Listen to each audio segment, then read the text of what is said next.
Hi, folks. I'm State Representative Josh Cutler. Welcome to the Cutler Corner. It's my honor to serve as State Representative for the 6th Plymouth District for the towns of Pembroke, Duxbury, and Hanson. And I'll be doing a monthly show here on PAC TV. I'm very excited for our first show to be continuing a theme that I talked about during my campaign, that we're all in this together. And there are many services out there for folks who need a helping hand in this difficult economy. And we want to help folks to connect with some of the service providers. So we have some great folks, some great guests on the show today to talk about some services that are offered that might be of help to you or folks in your neighborhood. So please tune in. I'd like to introduce first Lisa Spencer, who is the Director of Energy and Emergency Programs at the South Shore Community Action Council. Welcome, Lisa. Thank you, Representative Cutler. And my other guest for our first segment is Kathy Faccini from South Shore Housing in Kingston. And thank you both for coming. I think we'll just have a little free-flowing discussion about what kind of services you all offer. And Lisa, why don't we start with you? Give us a brief background about what your organization does. Sure. Well, we provide a variety of services for low-income and elderly on the South Shore, and on the energy, as far as the energy programs, that service territory also includes the Cape and Islands. So we provide programs like fuel assistance, weatherization, a heating system repair and replacement program. We have a variety of child care programs, including Head Start. We have a food warehouse for local pantries to access. We have a transportation program for elderly and disabled. Consumer aid program funded by the Attorney General's office, and a variety of other. Well, that's great. Let's talk about weatherization. What exactly do you mean by that? What are the services involved with that? Well, for weatherization, the first step to access the weatherization program is to apply for the fuel assistance program. And households would either come to our offices right in Plymouth to apply and bring with them. Why don't you tell the folks what the location and address? Sure. We're at 265 South Meadow Road in Plymouth. And we also have 54 outreach sites throughout the South Shore. 54? 54. Wow. Most of the councils on aging, local child care, Old Colony Elderly Services. So someone from Pembroke or Duxbury could go to their local council on aging or senior center? Absolutely. The list of the intake outreach sites are found on our website, which is www.sscac.org, as well as detailed explanations of the programs and how to apply. But the short version is that households can bring gross income for all household members, proof of identity, and proof of address. Okay. And then if they're eligible for fuel assistance, they're eligible for weatherization. The fuel assistance program provides payments to vendors for people that are found eligible. We have about 150 vendors, including everything from propane to oil, kerosene, electric, natural gas, so any wood and coal, whatever the heat source is. Okay. So how does that actually work, the mechanics of that? Well, if someone's determined eligible, and the income eligibility is also found on our website, but for example, a household of one with an income below about $31,000 would be eligible, and a household of two, for example, with an income of less than about $40,000. So they'd be eligible for heating bills that they incur between November 1st and April 30th. There are different amounts of assistance depending on heat source as well as income. So those with the lowest income receive the highest amount of assistance. It's a sliding scale sort of approach? It's a sliding scale, exactly.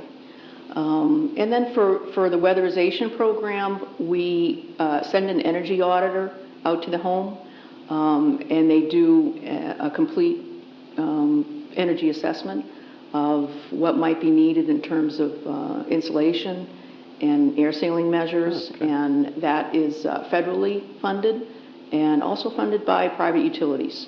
So And we that's work income with eligible as well? You have to be, that. If you're eligible for fuel assistance, you're eligible for weatherization. Okay. So there's no cost to the. so that would help you with waste to actually save on your energy costs by. Exactly.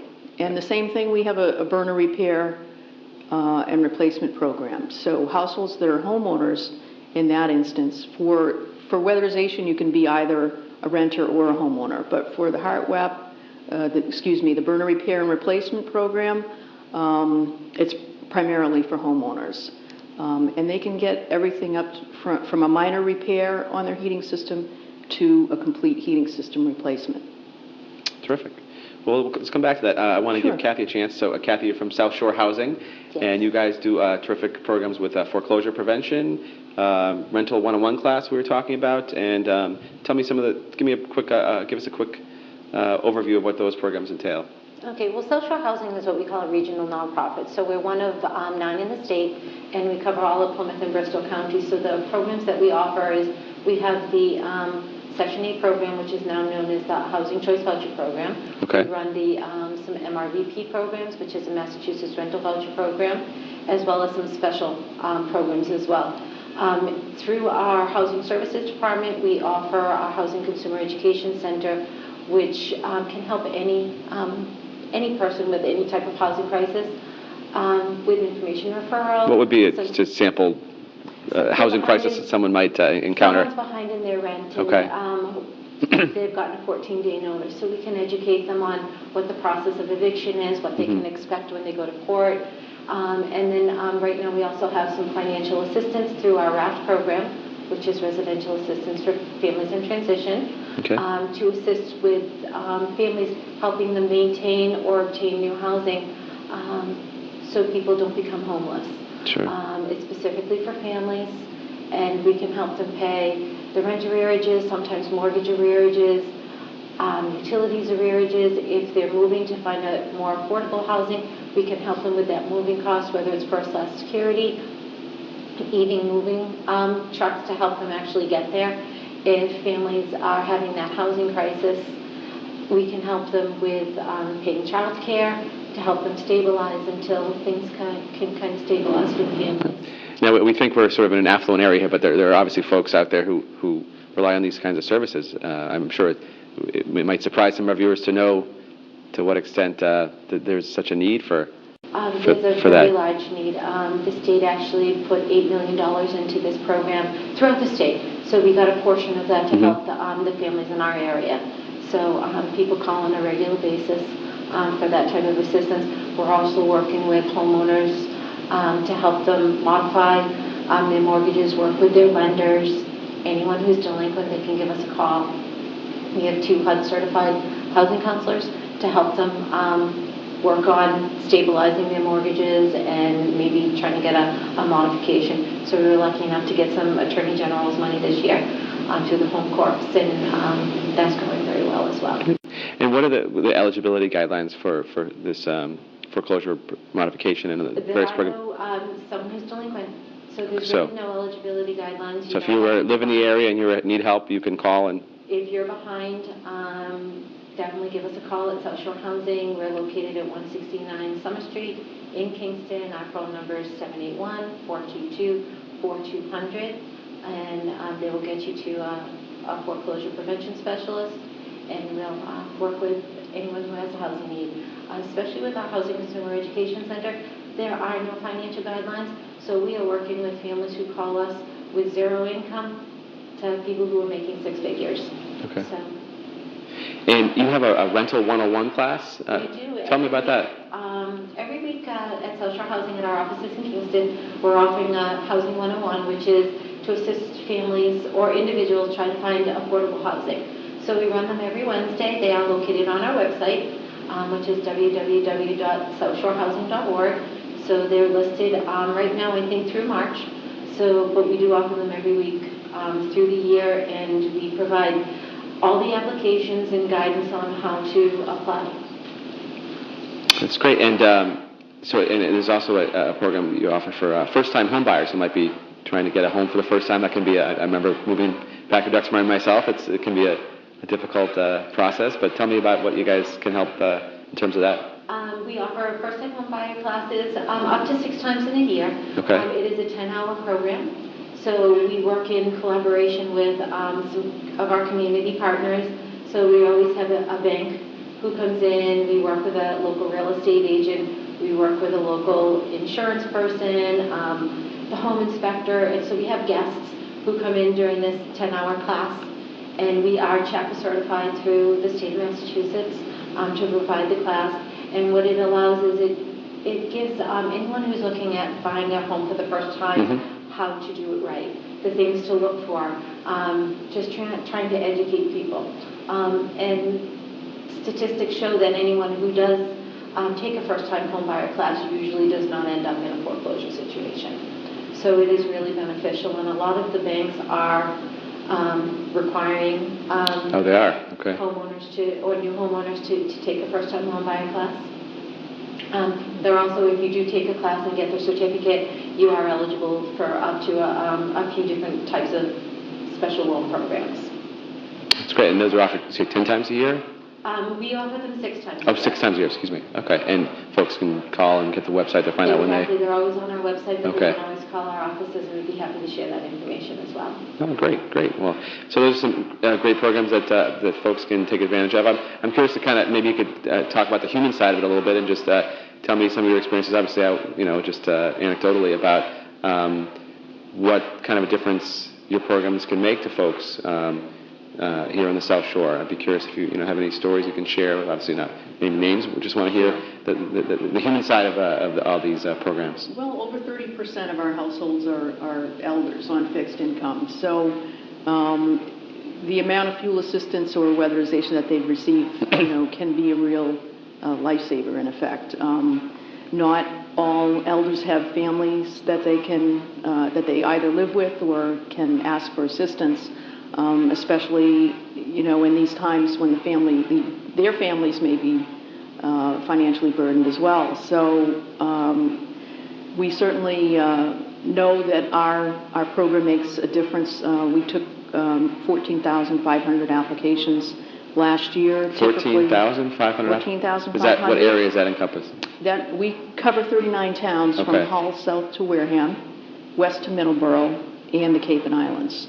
So that's a lot of applications. And typically about 12,000 end up being eligible out of that number. So any idea for our area here how many folks are are applying for the programs? The ballpark? Duxbury, Pembroke, probably about 400 households. No kidding. Okay.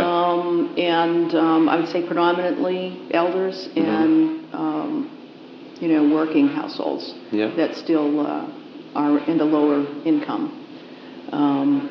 But last year we had about 7.6 million in fuel assistance for households. This year, right now, our federal funding is about 6.8 million. So we're waiting on the federal budget. As a new representative, that's one of the things I'm learning is, the line items in the budget, obviously, it's money, but it has a human side to it. And absolutely. It allows us to do the things that help folks. Right. And so that's the burden that we share, is trying to prioritize to get the money to the right places. And so I can appreciate all your advocacy for that. Yes. So, Kathy, what about you? Tell me about a typical person that comes through your door and what they may be looking for. Well, we see so many different types of families. So we see families as well as a lot of individuals. Right now, I would say that a lot we're seeing is that they're doubled up with some families or friends. It's a short-term situation, and it's severely overcrowded. So they really need to find a place of their own. So with the assistance with our RAF program, we are able to meet with them, locate additional new housing for them that is affordable for them, and help them with that startup cost, that first lesson security, which is so difficult to raise a $3,000, for that first lesson security to get them stabilized in a safe, affordable place of their own. So we've done a lot of that work this past year with the implementation of the RAF program.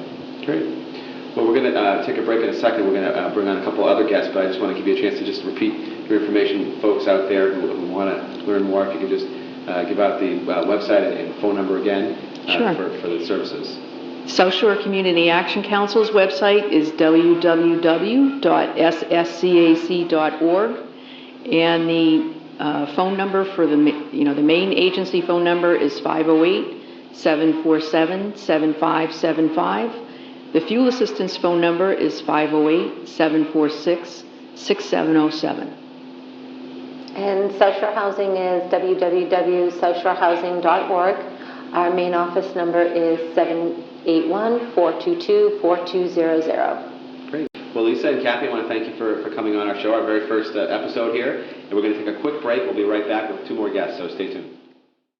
I am Accountable Property. I am Hazard Mitigation. I'm External Affairs. I'm Environmental and Historic Preservation, and I am FEMA. I am Information Technology. I am Travel. I am Other Needs Assistance. I am Safety, and I am FEMA. I am Public Assistance. I am Individual Assistant. I am Command Staff, and I am FEMA. And I am FEMA. And I am FEMA. And I'm FEMA. I am FEMA Corps. And we are tomorrow's FEMA.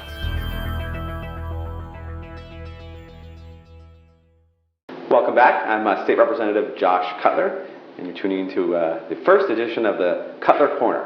And our theme today is we're all in this together, and so we've brought some folks in who help provide services to folks out there and make sure we have a chance for everyone to learn about some of the services that are available. So I have 2 new guests to welcome. Mike Gamaris from Remax Spectrum in Pembroke and Plymouth, and Arlene Tannenbaum from the Kennedy Donovan Center, which does some great programs, including early intervention, which is what we're going to talk about today. So welcome to you, both of you, and thank you so much for coming and joining me on my first show. Yeah, thank you for having us. Glad to be here. Mike, you first. Mike and I serve together in the Pembroke Chamber of Commerce, supporting small business, and Mike is an expert in real estate and home sales, and I wanted to give you a chance to kind of talk about some of the programs that you offer, Mike, for home buyers out there, including foreclosure prevention or anything out there that might be of assistance to folks looking for help. That's great, thank you. Yeah, we've really taken a different tact on real estate in our offices, and we focus on helping people stay in their homes. The past few years have been difficult in this economy, as you know, and helping buyers and sellers that are currently looking for homes or in homes that are having difficulty. We have a lot of foreclosure prevention, loan modification assistance that we provide, and it's been our focus really for the past 2 or 3 years. We think that education is really key, and people are spending a lot of their time worrying about the difficult times that we're in and don't understand the help that's out there for them. So we've made a really concerted effort to get out, educate people, have seminars on new home buying, foreclosure prevention, and really helping them put their financial house in order to make the right decisions for their family for housing. So we've done a lot in that area. The loan modification or foreclosure prevention, tell me how that works. What if folks are out there listening, if it's a concern, what's the best way to get more information? It's a great option now for people. I think 5 years ago, banks really didn't understand the importance of helping homeowners that are in homes and having financial difficulties. So foreclosure rates spiked. Mm-hmm. And over the last few years, there's been a lot of focus on programs that we can put in place to help people stay in their homes. So short sales and loan modification have been the 2 main areas. Loan modification, basically how it works is if someone's in their home and they can't afford it anymore, perhaps the value has dropped below what their mortgage amount is. If they can afford a lower mortgage payment at an adjusted market value for their home, banks would much rather help them with that as opposed to go through the foreclosure process and take the home away. That's an expensive process to go through. The biggest problem we have is people don't look for that assistance. Pride comes in and they start to just shut down and avoid it.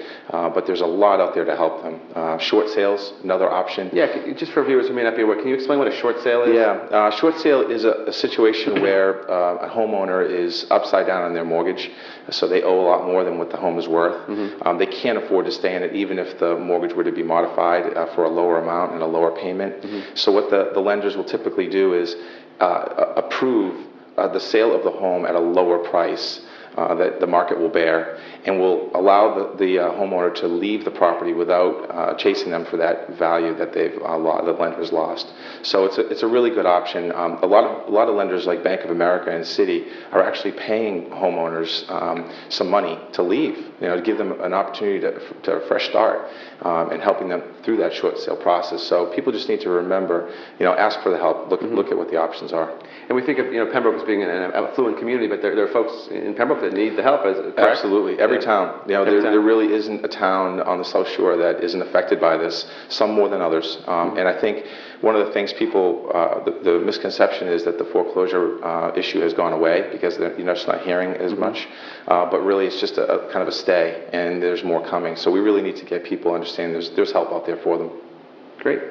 Well, Arlene, I want to give you a chance. Welcome. I had the privilege of going to a legislative reception the other day as we were talking off camera for the early intervention program. It wasn't something I was really aware of beforehand, and really opened my eyes to hear about some of the things that can be done with early intervention to help kids, at a very young age who might otherwise to have developmental issues. So I was really excited to hear about it and glad to have you on our program today. So maybe you could tell us a little bit about your organization and what services you offer. Sure. Thank you for having me.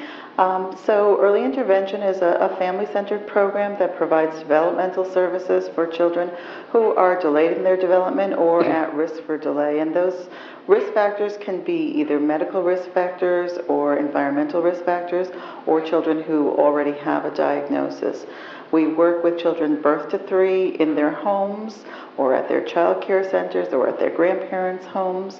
At our center, which is located in Kingston now, we have child groups every day of the week for children who are ready to be in a more structured social situation where they still are receiving the services of the therapists, but are learning to socially engage with their peers.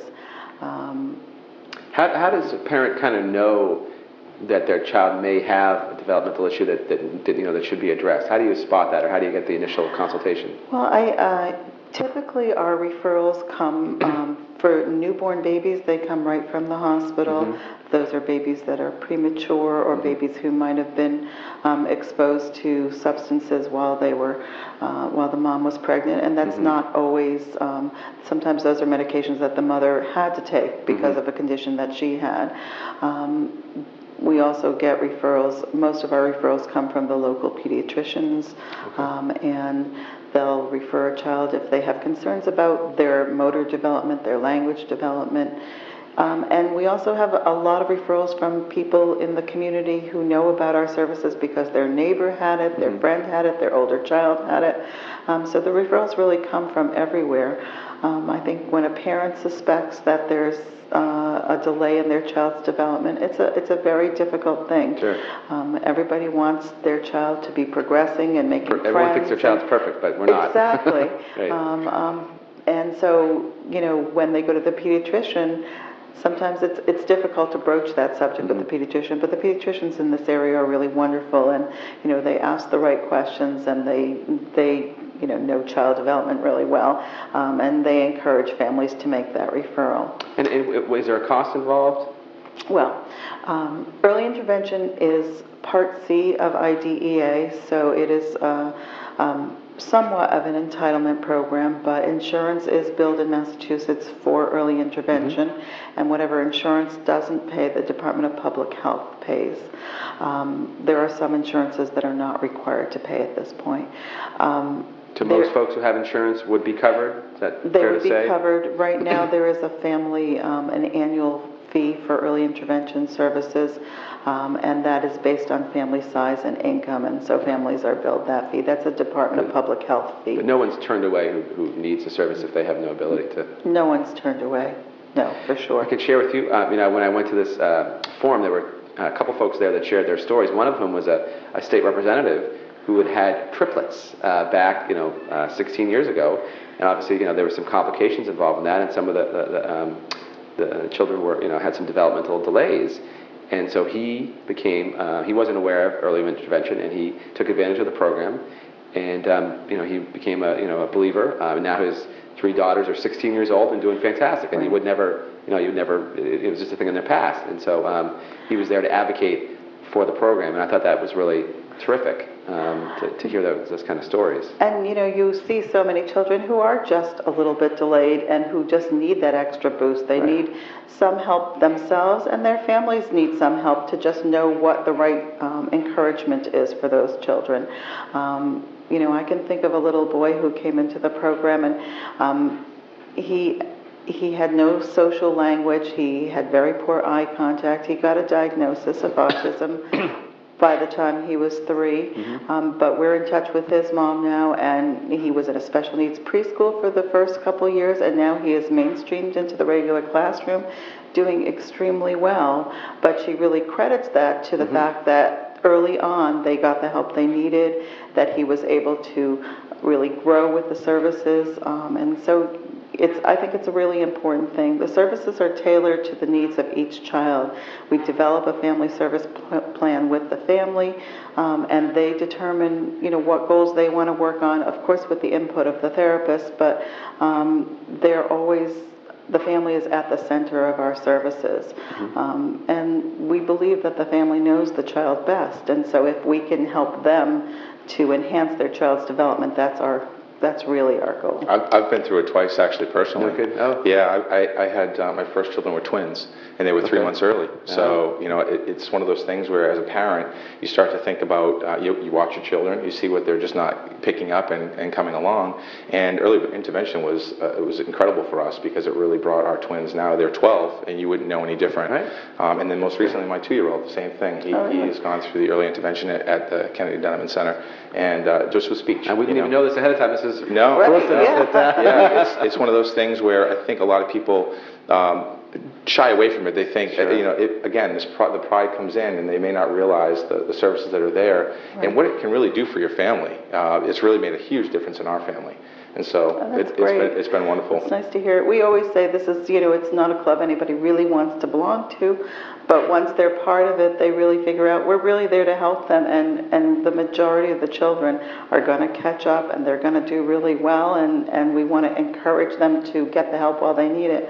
And for example, your child who was delayed in speech, that becomes an issue because if you're 2 years old and you can't say what you want and you can't express your needs, then you get frustrated and the behaviors start to come in, and there's no reason for that. We can give them other ways to communicate until they can figure out how they can talk. Yeah, and you'd be surprised how quickly this early intervention helps. I mean, within 4 to 6 months, he picked right back up, and you wouldn't know any different. So it's really important to get that early intervention help. That's terrific. It's obviously the right thing to do from a human point of view, but one of the points that was driven home when I was listening to folks, there was a young woman who had 3 children who came and spoke to us at the State House, and she had an older son, and she lived in another state before moving to Massachusetts, and so she wasn't able to take advantage of early intervention for her older son, and he had some significant developmental disabilities, and he's probably unfortunately looking at having to be in group homes and so forth probably for the rest of his life, and that's going to be a cost that the taxpayers are going to have to bear. On the other hand, she had a younger son born here in Massachusetts who had some developmental issues as well, had taken advantage of early intervention. He was there.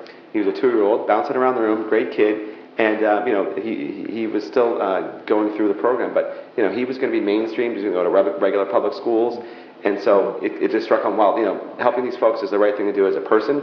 It also makes economic sense to do it because that money spent at an early age to catch these problems saves, tenfold down the road. And so Absolutely. I hope folks, and that was, as someone who has to weigh in on the state budget, that's great information for me to know because I want to make sure our tax dollars are going in ways where we can maximize the benefit. And things like early intervention really seem like that is. It's one of those things where when you talk about spending, people will weigh in on it, but until they're affected by it and see the value in it, they don't realize how important that funding is.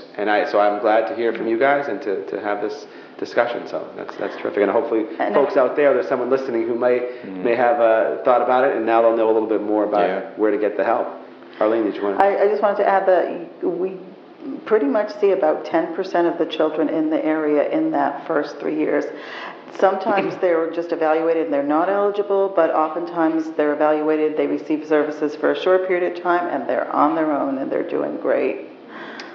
That's great. Well, our time is almost up. Maybe we could just wrap up and give Mike, give us your website, phone number, all that good information, and Great. Arlene as well. Great, yeah. Remax Spectrum, our website is www. Pembroke and Pembroke and Plymouth, yes. www.remaxspectrum.com is our web address. And our telephone numbers are 781-293-2900 in Pembroke and 508-746-8402 in Plymouth. Terrific. Arlene? And we are Kennedy Donovan Center Early Intervention Program, and our website is www.kdc.org, and our phone number is 508-747-2012. Terrific. Well, thank you both so much for coming and joining me on my first show, and I want to thank the viewers out there for tuning in to the first edition of Cutler Corner. Again, it's my honor to serve as your state representative, and I'll give a plug to my own website if you do need help and want to reach out to me. www.joshcutler.com is my website, and it has my State House information, my cell phone number, how to reach us up at the State House or in the district office, all that good stuff. So please don't hesitate to reach out if you need help, and hopefully reach out to these folks that we've had on our guest here today. So thanks for tuning in. Have a great day.